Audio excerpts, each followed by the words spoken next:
Breaking news చూస్తున్నాం. అభం శుభం తెలియని చిన్నారి సరిగ్గా 7 ఏళ్లకే దారుణ హత్యకు గురైంది. ఓ కిరాతకుని కామదాహానికి బలైంది చిన్నారి.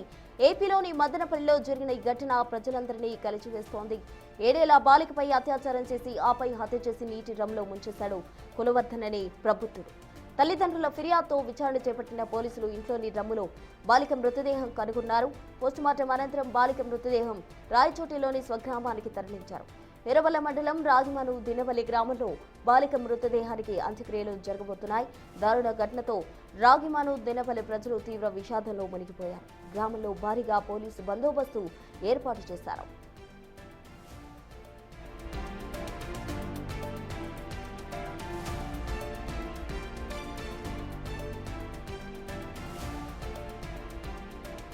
బాలిక పేరెంట్స్ తో సీఎం చంద్రబాబు మాట్లాడారు. ఘటనపై తీవ్ర విచారం వ్యక్తం చేసిన ఆయన ఎట్టి పరిస్థితుల్లోనూ నిందితుడిని వదిలిపెట్టే ప్రసక్తే లేదన్నారు. చట్టపరంగా కఠిన శిక్ష పడేలా చేస్తామని హామీ ఇచ్చారు చంద్రబాబు. నిందితుడిని వదిలిపెట్టొద్దని బాలిక కుటుంబ సభ్యులు అతన్ని ఎన్కౌంటర్ చేయాలని సీఎం చంద్రబాబును కోరారు.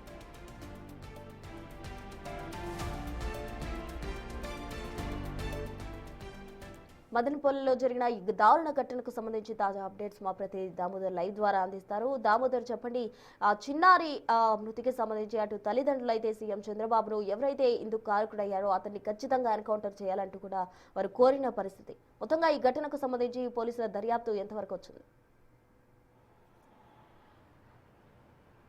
ప్రస్తుత ఏదైతే నిన్న ఉదయం 7:30 గంటల నుంచి పూర్తి స్థాయిలో ఇటు మదనపల్లిలో ఆందోళన, రుషికా ప్రియ హత్య తర్వాత జరిగిన పరిణామాల నేపథ్యంలో స్థానికులు అదేవిధంగా తల్లిదండ్రుల ఆందోళన ఫలితంగా పోలీసులు ఇన్వెస్టిగేషన్ చేయలేకపోయారు. ఈరోజు ఉదయం నుంచి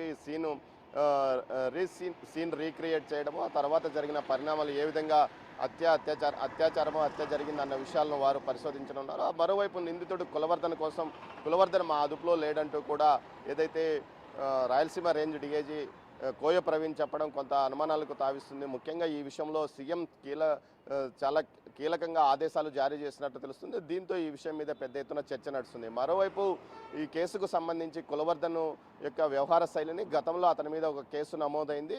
అతను గంజాయి మత్తులోనే ఈ చర్యకు పాల్పడ్డాడంటూ కూడా పోలీసులు ధృవీకరిస్తున్న నేపథ్యంలో ఆ దిశగానే కేసు పరిశోధన కొనసాగుతుంది. ముఖ్యంగా అమ్మాయిని సోమవారం సాయంత్రం 4:30 గంటల సమయంలో ఇంట్లోకి తీసుకెళ్లాడు. ఆ తర్వాత జరిగిన పరిణామాల నేపథ్యంలో రాత్రి అమ్మాయి పైన అత్యాచారం చేసి ఆ తర్వాత అమ్మాయిని డ్రమ్ములో ముంచి చంపివేసిన నేపథ్యము.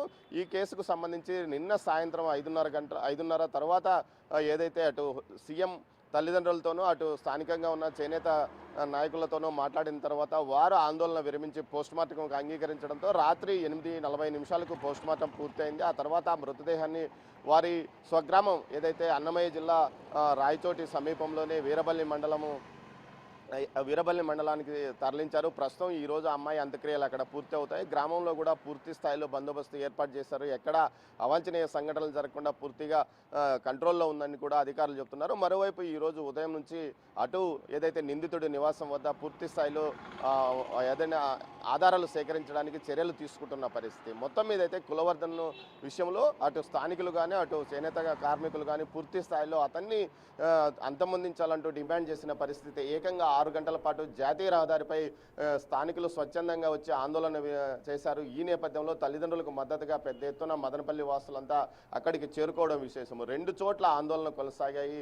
ఈ నేపథ్యంలో దీనికి సంబంధించి పూర్తిగా తాము వారి హామీ ఏదైతే నిందితుడి విషయంలో కఠినంగా ఉన్నామంటూ కూడా ప్రభుత్వం ప్రకటించే విషయం ప్రభుత్వం ఆదేశాలు కూడా జారీ చేసిన నేపథ్యంలో నిందితుడి కోసం గాలింపు చర్యలు చేపడుతున్నామంటున్నారు. అయితే మొత్తం మీద అయితే నిన్నంతా ఆందోళనకారులను సముదాయించే పనిలో పూర్తిగా నిమగ్నమైన పోలీసులు ఏదైతే ఆధారాలు సేకరించలేకపోయిన నేపథ్యంలో ప్రస్తుతం ఆ విషయం మీద పూర్తిగా ఆధారాలు సేకరించడంలోనే వారు నిమగ్నమై ఉన్న పరిస్థితి. మొత్తం మీద డిఐజీ కర్నూలు రేంజ్ డిఐజీ కోయ ప్రవీణ్ ప్రస్తుతం ఏదైతే మదనపల్లిలో ఉన్నారో ఆయన ఆధ్వర్యంలోనే ఈ కేసు పూర్తిగా నడుస్తుంది. అయితే మొత్తం మీద అసలు ఏం జరిగింది అన్న విషయాన్ని పూర్తిగా సమగ్రంగా పరిశోధన కొనసాగించి ఆ తర్వాతనే నిందితుడిని కోర్టులో ప్రవేశపెడతారా లేక మరో ఏదైనా కారణం చూపిస్తారా అన్నది వేచి చూడాలి. మొత్తం మీద మరికొంతసేపు సమయంలో పూర్తిగా వివరాలు తెలిసే అవకాశం ఉంది. చాలామంది ప్రజలైతే స్వచ్ఛందంగా అతన్ని ఎన్కౌంటర్ చేయాలంటూ కూడా పెద్ద ఎత్తున డిమాండ్ చేస్తున్న పరిస్థితి మదనపల్లిలో ఎప్పటికీ కనిపిస్తుంది. ప్రస్తుతం రైట్, థ్యాంక్ యూ దామోదర్.